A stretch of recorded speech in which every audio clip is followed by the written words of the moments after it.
Halo Reach was Bungie's final Halo game before the franchise was handed over to 343 Industries for good. The story is actually set during the events of The Fall of Reach, which was a novel released in October 2001. It's a prequel to Halo Combat Evolved, and leads directly into that game.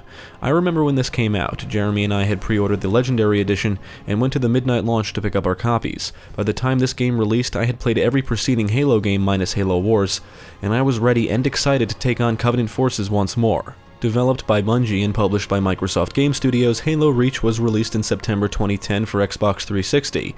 This entry was not included in the Master Chief Collection, but thanks to backwards compatibility, Jeremy and I played through the game cooperatively on a standard Xbox One, and I played through the game solo on an Xbox One X. And yes, this is another entry where the local co-op is displayed in the 4:3 aspect ratio. Halo Reach retains the same Halo gameplay as previous games, yet manages to feel a bit different thanks to a redesigned game engine. So let's take a look at Halo Reach and see how Bungie sends off their final game in the franchise.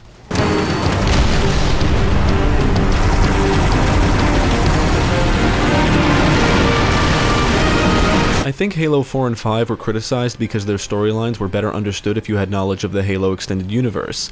I would say Halo Reach follows this mold as well, although not to the same extent. It's easy to understand what's going on here, but if you read The Fall of Reach, you'll obviously have a good understanding of the events preceding the campaign.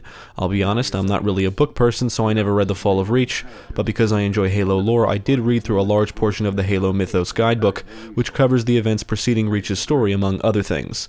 Most of the campaign is set on the planet Reach itself, which is a human colony world housing the UNSC's largest naval base and strategic headquarters. The story is set during the Human Covenant War and follows Noble Team, a UNSC special operations unit composed of Spartans. You play the role of Noble 6, the newest addition to the team. The Covenant discovered the location of Reach and proceeded to invade the planet in search of a Forerunner artifact. Noble Team is dispatched on several missions throughout the campaign to combat the invading Covenant forces, and it's made clear that the humans are on the losing side of the war. During the campaign, you meet Catherine Halsey, a scientist and creator of the Spartan program. She is a mother figure to the Spartans, and more importantly, she created the AI Cortana in her image, which proved to be an extremely valuable resource for the UNSC. Yes, this is the same Cortana who would go on to aid Master Chief. Anybody who has read The Fall of Reach or knows what happens in the story should know that the story here isn't exactly a happy tale. It's a sad, even tragic story. The voice acting isn't too bad, although I can't say any of the performances are particularly memorable. What I like most about the story is that it's set during the Human Covenant War, and the war itself is a big focus here. There's no Covenant politics on display, nor is there any flood to worry about. It's a tale of how the UNSC tries to fend off a massive Covenant invasion, how Noble Team's actions turned the tide of the war, and set in motion the events that would earn humanity victory over the Covenant. And it's balls-to-the-wall action from beginning to end. There's 4 difficulty modes: Easy, Normal, Heroic, and Legendary, and both playthroughs were completed on Legendary. The Legendary difficulty is no joke here, and I would say this is easily the most challenging game in the series, or at least out of all the Bungie Halo titles. However, it does border on frustration, but playing cooperatively with a buddy does alleviate the challenge quite a bit. The difficulty really spikes during several sequences, and there's many areas where the Covenant can easily have you pinned, making it seem almost impossible to survive. When playing cooperatively, if one player dies, they will respawn when the other player enters a safe area, and you can use this to your advantage, like dying on purpose, whether it be to spawn back in with preferred weapons and ammo, to sacrifice yourself to kill a tough enemy, or to just scout ahead and see where shots are coming from, and you won't have to worry about restarting from a checkpoint. As long as one player stays alive, you can be as reckless as you want, enabling you to push through some of the more challenging areas a lot quicker and easier, possibly alleviating the frustration normally experienced when playing solo. The enemy AI is once again phenomenal, and knowing what weapons to use and when is crucial for survival. There are several areas where you are up against an overwhelming number of elites or brutes, and these segments can be insanely hard to the point you feel as if your back is against the wall and you have nowhere to go. Enemies can easily drop you in a matter of seconds, and by seconds I mean just in the time it takes to switch weapons or reload.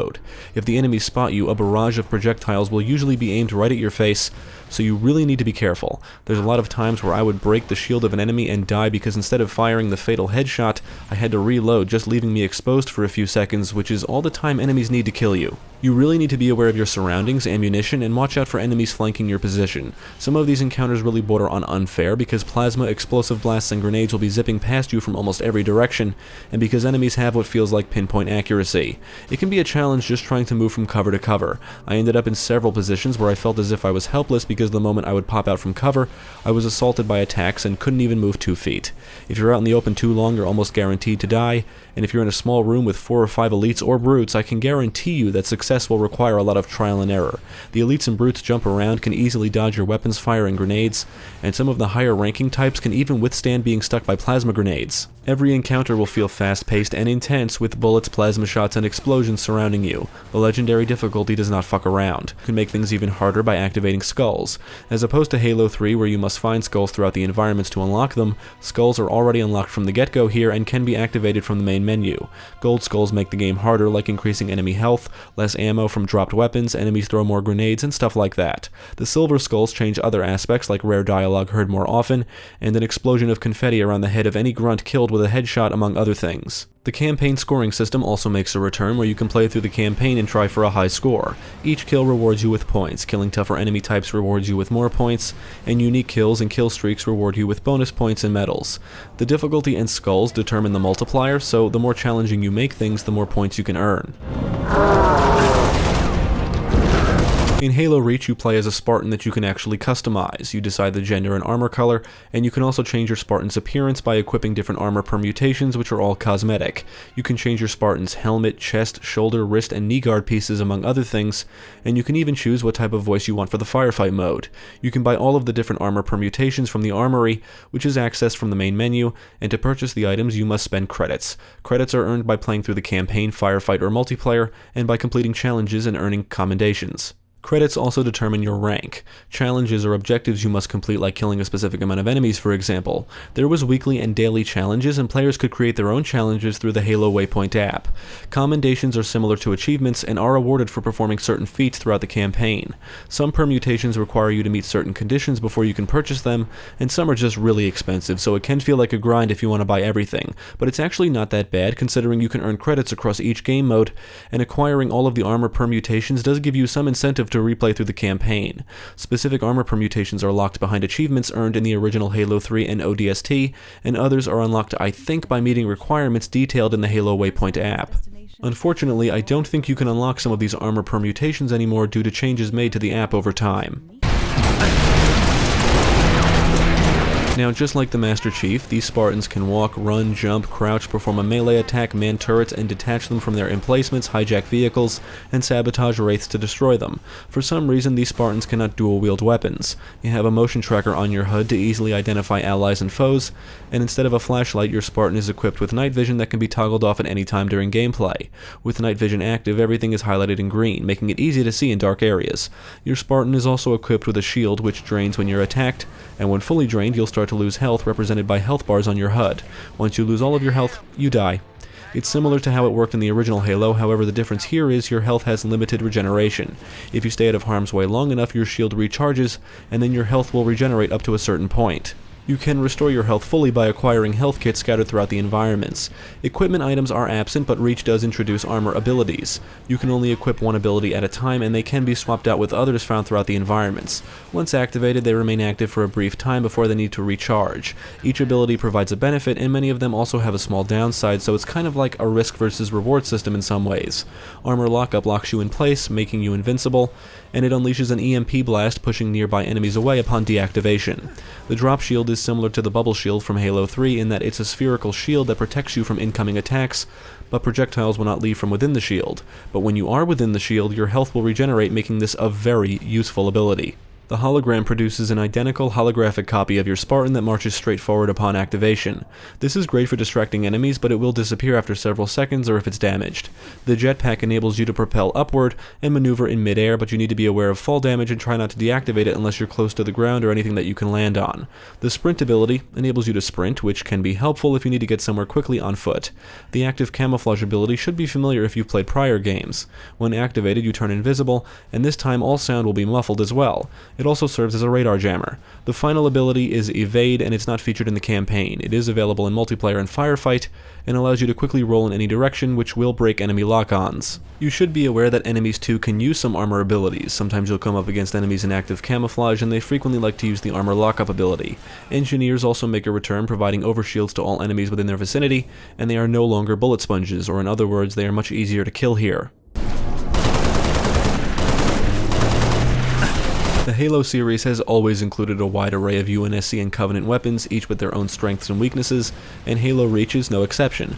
Once again, you can only carry 2 weapons at a time, forcing you to think about what weapons you should equip and what weapons are best for specific situations. Most of the weapons from prior games make a return. The assault rifle has been redesigned, the rocket launcher can only lock onto enemy aircraft, and the heavy machine gun and plasma turrets, including the ones mounted on vehicles, can now overheat.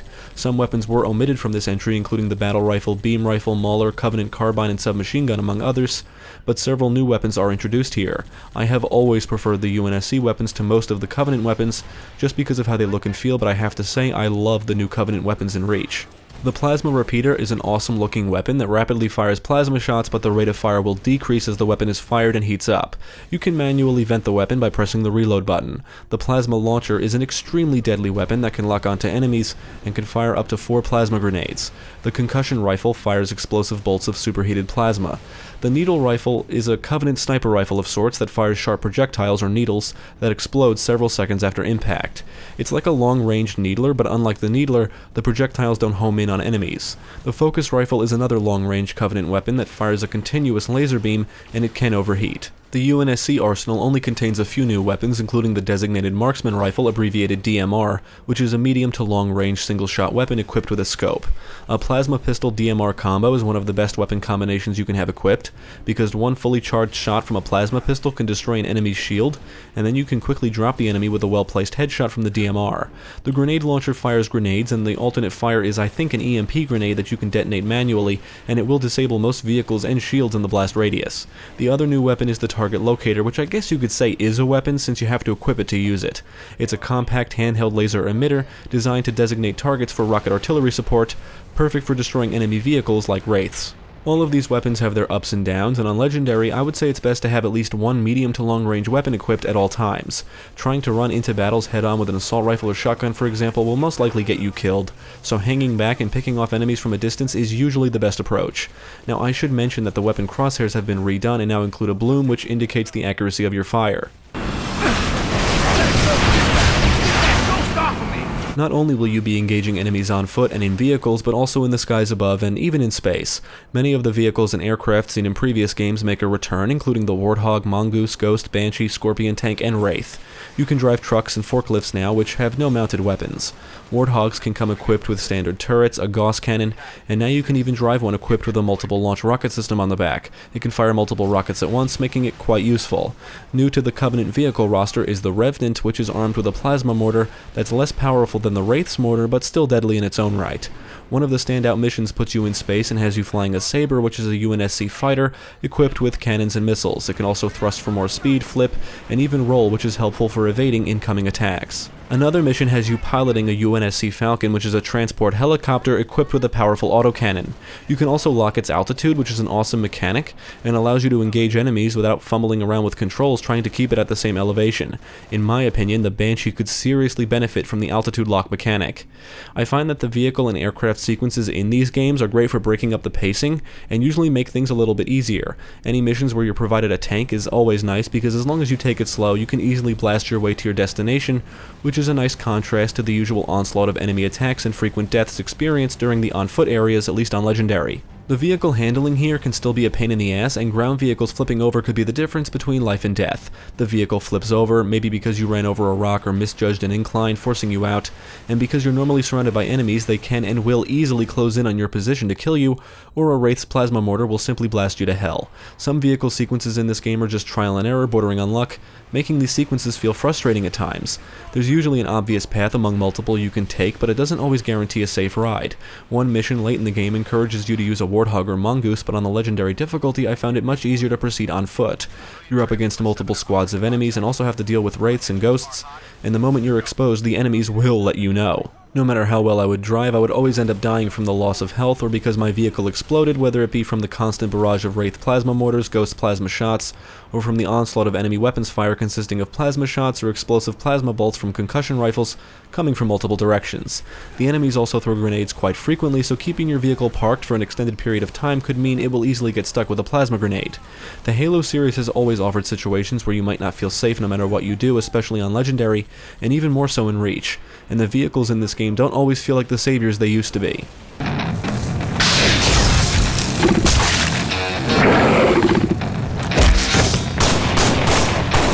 In my opinion, it's the Covenant enemies, multiple enemy types, and the incredible enemy AI that makes these games, or at least these campaigns, as fun as they are. The Flood is a different story, but thankfully they don't make an appearance in Halo Reach, and that fact alone puts this game high on my list of favorite Halo games. As of this review, whenever I play a major entry in the series that succeeds Halo 3, in the back of my mind I always think that no matter what I like or don't like about the game, it could be worse. It could include the Flood. Anyway, the Covenant is the primary enemy faction here, and the entire roster of Covenant enemies make an appearance. Grunts, Jackals, Elites, Brutes, Hunters, and Drones are all here, and I couldn't be happier. If you really enjoy engaging Covenant enemies, this may be the perfect game for you. And because this game is a prequel to the original Halo, Elites also make a return as enemies, which I welcome with open arms. Elites are one of my favorite character designs in video games, but besides that, they're agile, quick, accurate, equipped with shields, and are extremely deadly in combat. Just like in Halo 1 and 2, one Elite can be more dangerous than a squad made up of most of the other enemy types in the game. They'll wield plasma rifles, plasma repeaters, concussion rifles, and some will snipe you with focus rifles. Some of them can even dual-wield plasma rifles, and every now and then you'll have to deal with Elites equipped with jetpacks. Brutes make an appearance a little after the halfway point, and many of them resemble their appearance in Halo 2. The lower-ranking Brutes wear some kind of headgear but are not equipped with shields. They usually wield spikers, plasma repeaters, even concussion rifles. Some of the tougher Brute enemy types wear gold armor resembling the appearance of Brute Captain Majors from Halo 3, and the high-ranking Brutes like Chieftains are equipped with shields. These ones usually carry a gravity hammer or fuel rod gun. The Brutes don't seem to go berserk this time around, which in my opinion is neither good or bad. Grunts, Jackals, Hunters, and Drones still act the same for the most part. Drones only pose a real threat because they can fly and appear in large numbers. Kamikaze Grunts will run at you while holding 2 active plasma grenades. Most Jackals are equipped with a shield that can deflect human ballistics, and due to the absence of the beam rifle, Jackal snipers will either snipe you with a needle rifle or focus rifle, neither of which can insta-kill you, thank God. As for Hunters, avoid their projectiles and melee attacks at all costs. On Legendary, one strike from their melee attack can kill you instantly. Elites and Brutes prove to be the most dangerous enemies in the game. They normally lead a squad of Grunts, they'll take cover from your attacks and to recharge their shields, and underestimating them usually leads to death, so it's always wise to be careful and take your time. Enemies will suppress and flank you, you're normally always outnumbered, and sticking some of the tougher enemy types with a plasma grenade doesn't always guarantee their death, which may be responsible for a lot of oh fuck moments. The enemies usually have the advantages in combat, whether it be more powerful weapons, the high ground, or simply their overwhelming numbers. Just like all of the previous entries in the series, all of the missions are pretty straightforward and have you going from point A to B to complete objectives. Whether it be engaging enemies on the ground or taking the fight to the skies, there's always going to be something to shoot.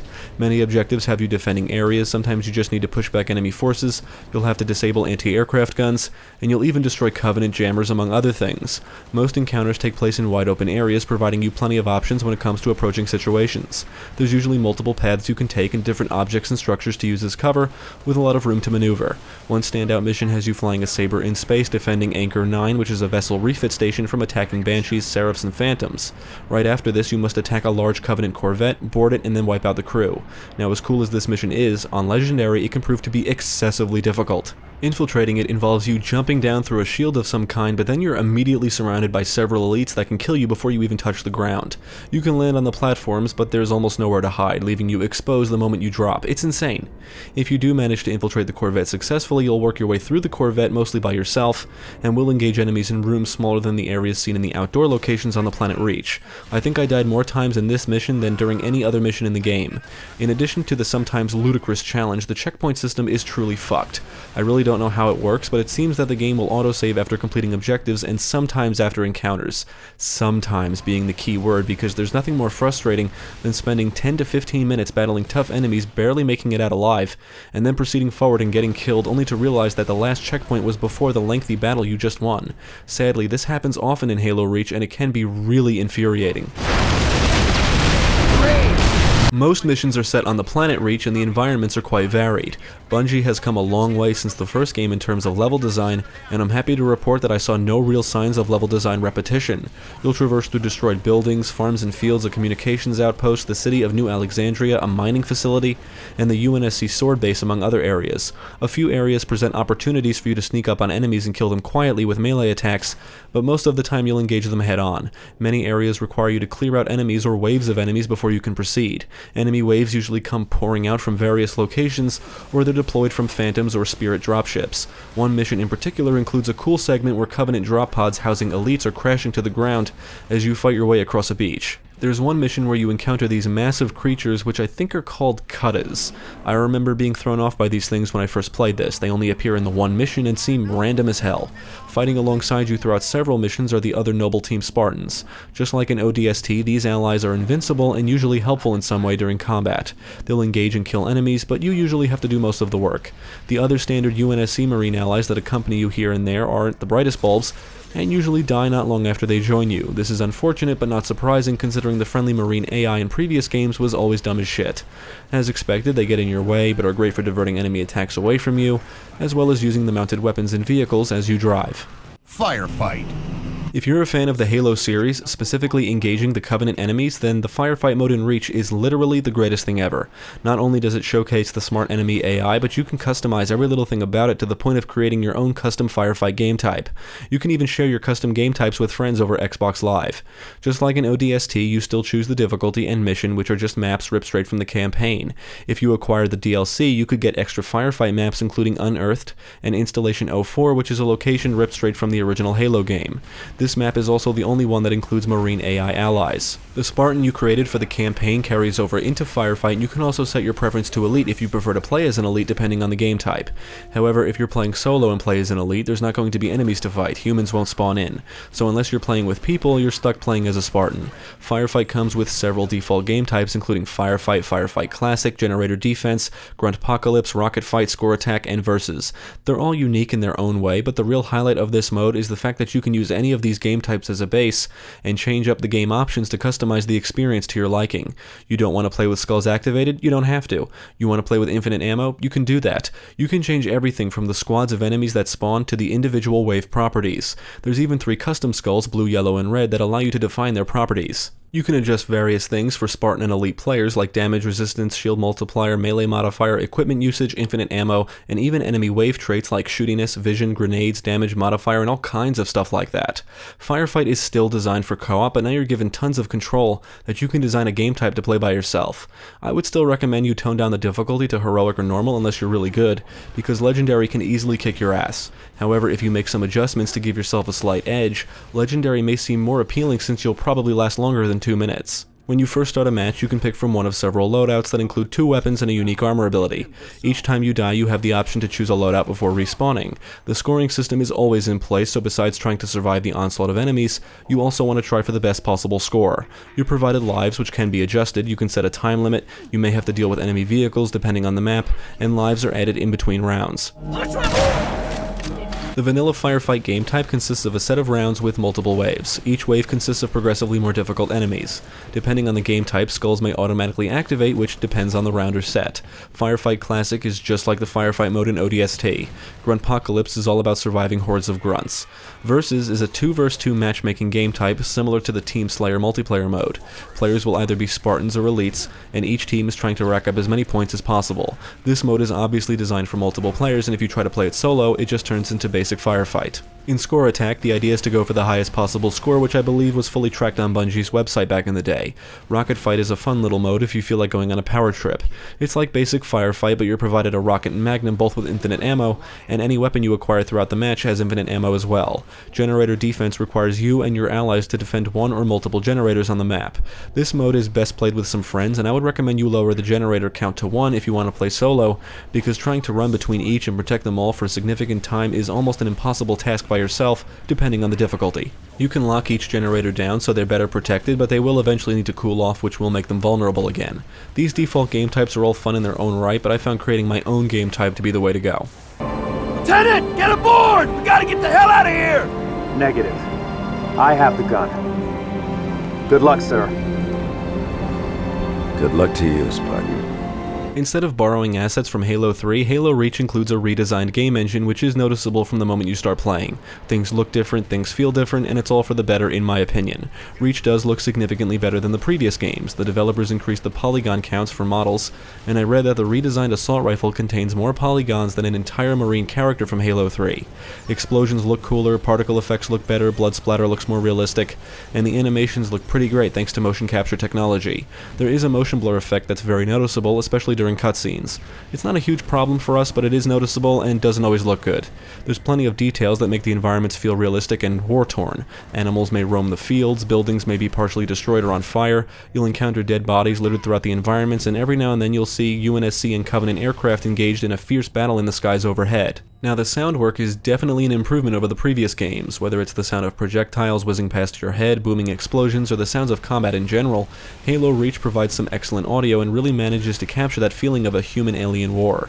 The assault rifle sounds a lot more powerful than it did in Halo 3 and ODST, although it still could benefit from being a bit louder. Martin O'Donnell and Michael Salvatore returned to compose the music, and the soundtrack is of the same quality as previous games.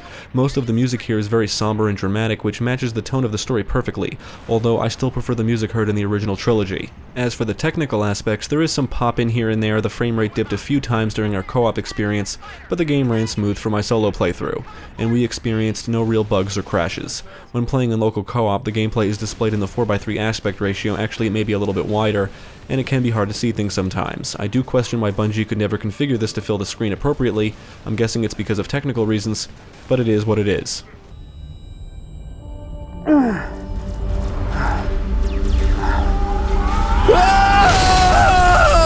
Six! Can you hear me? Six, you alright? I could use some help. On my way. Despite some frustrations playing on the legendary difficulty, we had a blast with Halo Reach, and it's easily my favorite Halo game from Bungie. As a fan of the Halo series, I really enjoyed the story here, but I do feel that players who have knowledge of the extended universe will get a lot more out of it. It's a story about war, and the game does a great job at making you feel like you're just a small part of a major conflict. And if you've played the other games, you'll know just how important Noble Team's actions are. Regardless, the fun is derived from the gameplay, and Bungie really nailed it here. It basically feels like previous games, but the refinements breathe new life into the gameplay. The weapons feel more satisfying, the enemy AI is as smart as ever, the game is action-packed and full of intense moments, and there's no flood. All Covenant enemies seen in prior games make an appearance, and this really does feel like Bungie's swan song of the series. The difficulty on Legendary seems noticeably more difficult than anything we experienced in previous games. Legendary is supposed to be hard, but I do think it borders on frustration here. I mean, there are some segments that just feel impossible. There's a lot of getting surrounded by tough enemy types and using trial and error to survive, which can go on for hours if you're having serious trouble. I would say the heroic difficulty has a better balance. Her measure of you carries as much weight as my own, perhaps more. You are to take her to the UNSC shipbreaking yard in Azad. Ultimately, I would say Halo Reach is the best game in the series that I've played so far. It's also sad to know it was Bungie's last entry in the franchise because I don't remember the story in Halo 4 being that memorable, nor do I remember that game living up to any of the prior titles. I haven't played Halo 5 yet, but I've heard many say the gameplay is top-notch.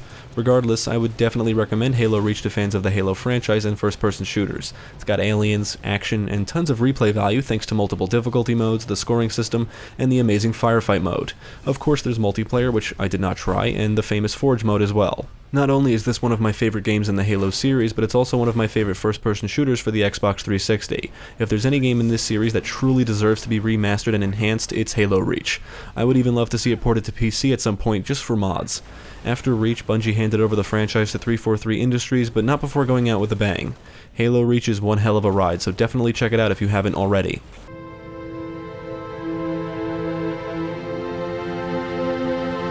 Cortana, all I need to know is, did we lose them? I think we both know the answer to that.